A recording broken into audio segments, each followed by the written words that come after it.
হ্যাঁ? আমরা এবার হরপ্পা সভ্যতার পর আগে লিঙ্কটা বললাম যে হরপ্পার মানুষদের, অধিবাসীদের বিদেশী তথা বলা হয় আর্যরাই হত্যা করে তারা এই ভারতবর্ষে, ভারতীয় উপমহাদেশে কিন্তু বসবাস শুরু করেছিল। এই আর্যরাকেই বৈদিক যুগে অবস্থান করতে বলে বৈদিক সভ্যতা বলা হয়। তাহলে হরপ্পা সভ্যতার শেষ আমরা ন্যাচারালি দেখেছি প্রায় ১৫০০ কিংবা ১৬০০ বা ১৭০০ খ্রিস্টপূর্ব পর্যন্ত। তারপরেই আর্য সভ্যতার আবির্ভাব। এই আর্য সভ্যতা বা বৈদিক সভ্যতা নিয়ে অনেক প্রশ্ন আছে। প্রথমত এই সভ্যতার সময়কাল প্রায় ১,০০০ বছর। অর্থাৎ ১৫০০ খ্রিস্টপূর্ব থেকে ৬০০ খ্রিস্টপূর্ব পর্যন্ত। এই সময়কালের ঐতিহাসিক গুরুত্ব একটা বিশাল। ঋগ্বেদে এই সভ্যতার সময়কাল জানার প্রধান একমাত্র উপাদান হচ্ছে ঋগ্বেদ অর্থাৎ বেদ। বেদের ৪ টি ভাগ আমরা জানি। ঋক, সাম, যজুর এবং অথর্ব। সবচেয়ে ওল্ডেস্ট হচ্ছে ঋক। এবং লার্জেস্ট বৃহত্তম গ্রন্থ হচ্ছে ঋগ্বেদ। এই ঋগ্বেদে এই সমস্ত কিছু উল্লেখিত রয়েছে। আমি আগেই বলেছি যে এই যুগে লোহার আবির্ভাব হয়েছিল। অয়স, ঋগ্বেদে এর নাম ছিল অয়স। তাহলে এই লোহা যুগ শুরু হয় তাহলে ১৫০০ খ্রিস্টপূর্ব থেকে বা বৈদিক যুগ থেকে বা লৌহ যুগ বলা হয় এই সময়কালটাকে। তো এনিওয়ে ১ম যে প্রশ্নগুলো আসে যে এই আর্য কারা? কোথা থেকে এলো এরা? আর্যদের আবির্ভাব কোথা থেকে পেলাম? এটা খুব গুরুত্বপূর্ণ একটা প্রশ্ন। যে আর্যদের তারা যে এলো তাদের মধ্যে যে ঋষিরা হচ্ছে জ্ঞানী ব্যক্তি। তারা কিন্তু দেখলো যে এইভাবে ছন্ন-বিচ্ছিন্নভাবে থাকলে তাতে কিন্তু আমাদের স্থায়িত্ব এই পৃথিবীতে বেশিদিন হবে না। কিছু আর্যদের মধ্যে এই ভাবনাটা এসেছিল। এইজন্য এরা যারা এসেছিল তারা জ্ঞানী ব্যক্তি। তারা কিন্তু অনেক সচেতন মানুষ। বুঝতে দূরদর্শিতা ছিল। জানতে পারত। জ্ঞানী ব্যক্তি মানে তাই। এই যে বেদ বলা হচ্ছে, বেদ শব্দের অর্থ জ্ঞান। আর বেদ যিনি রচনা করেন এটা কিন্তু এভাবে বলা যায় না। তো আর্যদের মধ্যে সমস্ত কিছুটাই কিন্তু দেখা গিয়েছিল বা পাওয়া গিয়েছিল। আর্য সভ্যতার ইতিহাসে যে বেদ রচিত হয়েছিল, এই বেদ কিন্তু রচনা মানে এই নয় যে লেখার কাজ হচ্ছিল। বেদ কিন্তু লেখার কাজ নয়। বেদ হচ্ছে রচিত হয়েছে মানে শুনে বলা হতো। তাই বেদের অপর নাম শ্রুতি। পরবর্তীকালে এটা লেখার আকারে ধারণ করেছিল। এই ১,০০০ বছর ধরে যা আলোচিত হতো সেগুলোই কিন্তু ১,০০০ বছর যে আলোচিত ছিল সেগুলোই কিন্তু অন্তর্ভুক্ত হয়ে গিয়েছিল এবং আম এত বড় বৈদিক মানুষের কাজ। তারা বুঝতেই পেরেছে কি হতে পারে, কেমন হতে পারে। এ সে কারণে তার সঙ্গে বৈদিক সাহিত্য এই সিলেবাসে থাকে না। বৈদিক থেকে যে প্রশ্নগুলো দেয়, আর্য কারা? তাদের বাসস্থানটা কোথায়? সর্বজন মতটা কি? এটা মেইন কিন্তু ইম্পোর্টেন্ট। মেইন জায়গাটা এটাই। আর্যরা যেহেতু ১,০০০ বছর ধরে ছিল, তো ঐতিহাসিকগণ এটাকে ২ সামন্ত অবস্থা থেকে গুরুত্বপূর্ণ রাজনৈতিক অবস্থা। এই যে সংঘবদ্ধভাবে তারা ছিল না, ছন্নছাড়া থাকতো, তার জন্য যে না আমাদের একসঙ্গে থাকতে হবে। আমরা পৃথিবীতে স্থায়িত্ব লাভ করতে পারবো না। তাই তাদের মধ্যে থেকে ধারণা করত রাজান। যেহেতু বৈদিক বেদ তো আমরা জানি সংস্কৃতের ভাষায় রাজান, রেখা যতন্ত্র। রাজন শব্দের অর্থ রাজা, শাসক। সকলকে পরিচালনা করার জন্য একজন নেতৃত্বের প্রয়োজন। সেখান থেকে কিন্তু রাজা কথাটি উৎপত্তি হয়েছে। বেদ থেকে বর্তমানে প্রচুর অনেক তথ্য নেওয়া হয়েছে বা সেই নীতি হয়েছে, এখনো চলছে। তার আদর্শ আছে। তাই বেদ শুধুমাত্র একটা ধর্মীয় গ্রন্থ নয়। বেদ ধর্মীয় হিসেবে দেখা হয় না। সেটা একটা পলিটিক্যাল একটা রাষ্ট্রীয় গ্রন্থ। এর অপর নাম শ্রুতি আমরা জানি। বেদ শব্দ অর্থ জ্ঞান, জ্ঞানের একটা আলোচনা। বেদ ৪ ভাগে ভাগ করা।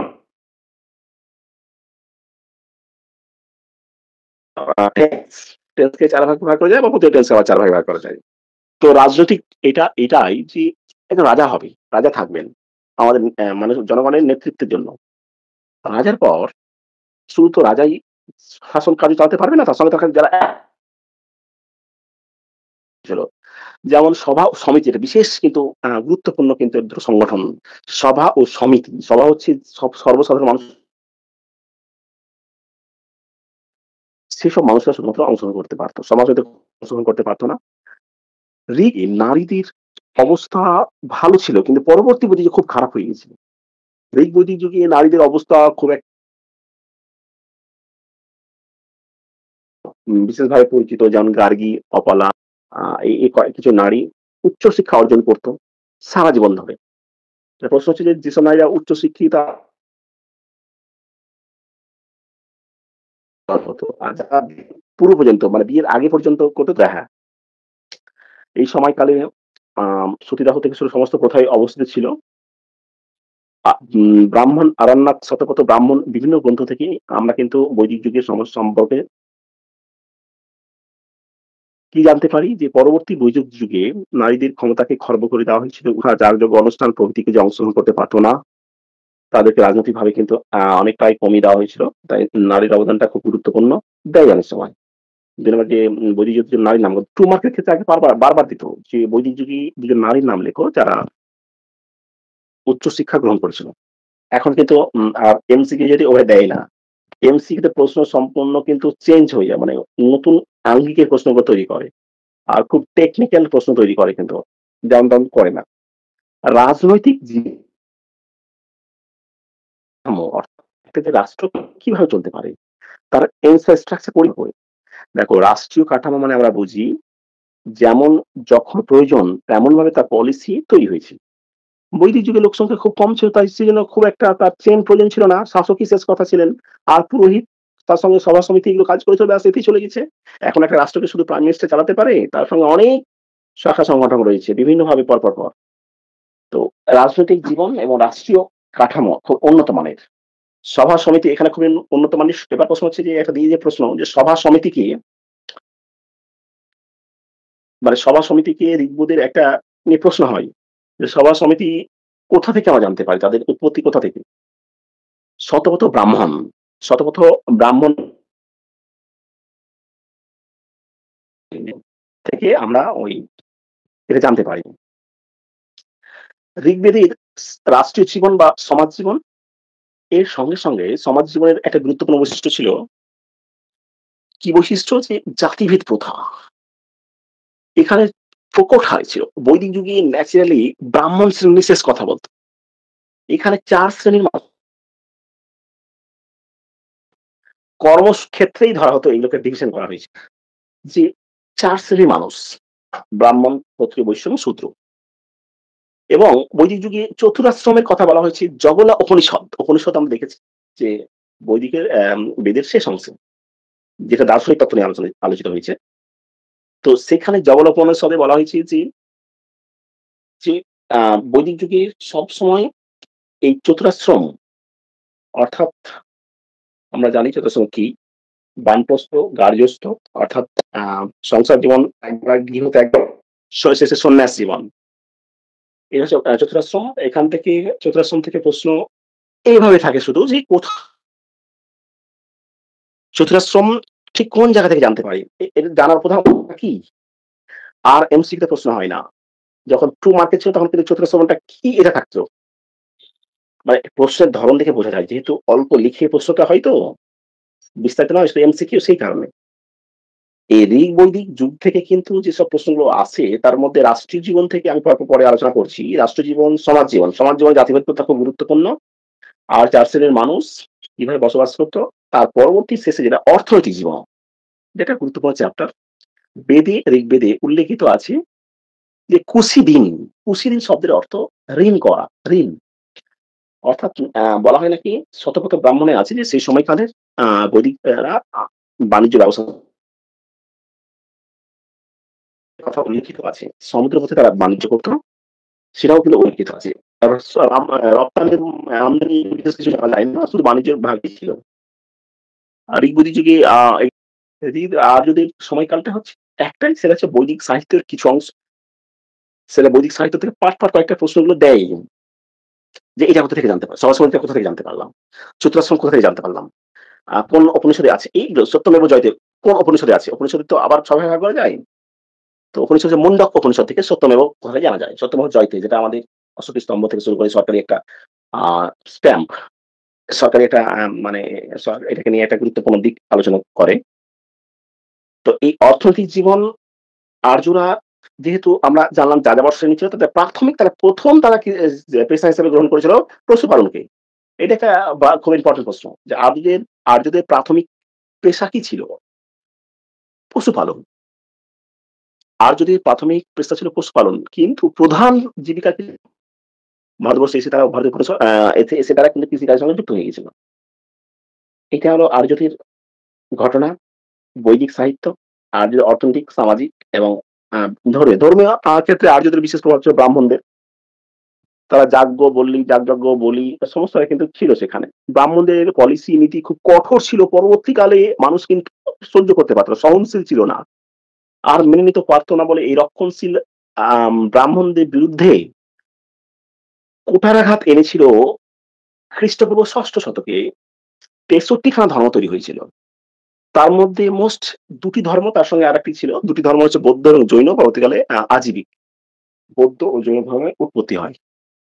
শুধুমাত্র ব্রাহ্মণদের বিরুদ্ধে গিয়ে ব্রাহ্মণদের আচার জীবনে প্রাঞ্জল নয়, সহজ অনারা এবং প্রাণ এবং জৈন ধর্ম পরবর্তীকালে। আমি তাহলে কি বলব? আর যদি বললাম যে তাদের রাজনৈতিক, অর্থনৈতিক, ধর্মীয় এই ৩ টে দিকের মধ্যে রাজনৈতিক অর্থনীতি এ দুটোই ইম্পোর্টেন্ট। রাজনীতিকে পারবে সভা সমিতি, আর ধরো অর্থনীতি পারবে তারা যে ঋণ ব্যবস্থা থেকে শুরু করে এসবগুলো ছিল সবগুলোই পাবে। সমাজটা ওখানে খুব একটা দেয় না। বৈদিক সাহিত্য ঋগ-বেদ ৪ ভাগে ভাগ করা যায়। প্রতিটা আবার বেদকে আবার ৪ ভাগে ভাগ করা যায়। এইটা খুবই গুরুত্বপূর্ণ। হ্যাঁ, অনেক সময় দেয় কিন্তু। দিয়ে দেয়। আর যেটা আমরা সেই সময় দেখেছি যে বহুত্ববাদী ছিল, কার কে দেবতা ছিল। বৈদিক যুগে তো এটা খুব গুরুত্বপূর্ণ ধর্মের জিনিসটা। যে অগ্নি কে ছিলেন, আ দ্র দ্রৌ কে ছিলেন। এগুলো অনেক সময় দেয়। তাই উপাসনাটা একটু দেখবে। সূর্যের দেবতা কে ছিল, অগ্নি দেবতা কে ছিল, পুরন্দর কে ছিলেন। ধর্মীয় দিকটা একটু দেয়। হ্যাঁ? তো এটা দেখবো দেবতাদের মধ্যে প্রধান কে ছিলেন বৈদিক যুগে। এটা কিন্তু অনেক সময় দিয়ে যাচ্ছে। ইন্দ্র। এটা ঋগ্বেদে এখানে উল্লেখিত আছে আবার। সো এটা তোমরা কিন্তু একটু দেখবে কিন্তু। যদিও নোটসে পেয়ে যাবে সবগুলো রয়েছে। আমি শুধু ব্যাখ্যা করে ব্যাপারটা বলার চেষ্টা করছি। যে কোনগুলো আসতে পারে, থাকতে পারে পরীক্ষায়। এর বাইরে আসা অসম্ভব, আসতে পারে না। তার এই শেষ হচ্ছে কিন্তু আর্যরা। এই যে ১৬ টি মহাজনপদ তার মধ্যে একে অপরকে তারা যুদ্ধে লিপ্ত হয়ে ৪ টি মহাজনপদ মগধ, অবন্তী, আ বৃজ্যি আর কাশী প্রভাবী। এই ৪ টির অস্তিত্ব ছিল না। মানে এই ৪ টি একে অপরকে ধ্বংস করে একটাই শ্রেষ্ঠ হয়েছিল মগধ। তাহলে ১৬ টি মহাজনদের পদের মধ্যে শেষ কথা হচ্ছে মগধ সকলকে দখল করে একটি সাম্রাজ্য শ্রেষ্ঠ শক্তিশালী সাম্রাজ্যবাদী গ্রহণ করেছিল মগধ। মগধকে কেন্দ্র করে। এবার মগধের সাফল্যের অনেকগুলো কারণ আছে। তার ভৌগোলিক অবস্থা মেইন কারণ। তার আর্থিক সম্পদ সমৃদ্ধি এগুলো মেইন কারণ ছিল। কারণ এখানে ইম্পোর্টেন্ট নয় আসি না। ষোড়শ মহাজনপদের ১৬ টি রাজ্যের মধ্যে অন্তত ১৬ টি জানতে পারলে বেশি ভালো মনে রাখতে পারলে অন্তত ১০ খানা জানতেই হবে। কাশী, কৌশল, অঙ্গ, মগধ, বৃজ্যি, মল্ল এইভাবে চেরি, মথুরা ১৬ টি যে মহাজনপদ আমরা দেখেছি যে মগধকে কেন্দ্র করে তাহলে মগধ কোথায় অবস্থিত? বিহারে অধুনা এই মুহূর্তে আমাদের বিহারে অবস্থিত, পূর্ব বিহারে। সমস্তটাই উত্তর-পূর্ব ভারতের সবগুলোই। ১৫ খানা। একমাত্র একটি দক্ষিণ ভারতে মহারাষ্ট্রের কাছে অবস্থিত যার রাজধানীর নাম হচ্ছে অসমক। এই তাহলে এইটাই প্রশ্ন বারবার দেয়। ষোড়শ মহাজনপদের একমাত্র দক্ষিণের মহাজনপদটির নাম কি? এইটা কিন্তু দেয় অসমক। যার রাজধানীর নাম ছিল পেদান। এটা খুব ইম্পোর্টেন্ট। বাকি সব উত্তর-পূর্ব ভারতে। উত্তর-পূর্ব বলতে বিহারই শেষ কথা। আর সবই উত্তর দিকে। উত্তরপ্রদেশ, রাজস্থান, মধ্যপ্রদেশ ও দিল্লি এইগুলো নেই। তো এখান থেকে যা প্রশ্ন দেয় রাজধানী ব্যাস। বেশিরভাগ রাজধানী। দিল্লির রাজধানীর নাম কি? কাশীর রাজধানীর নাম কি? কম্বোজের রাজধানীর নাম কি?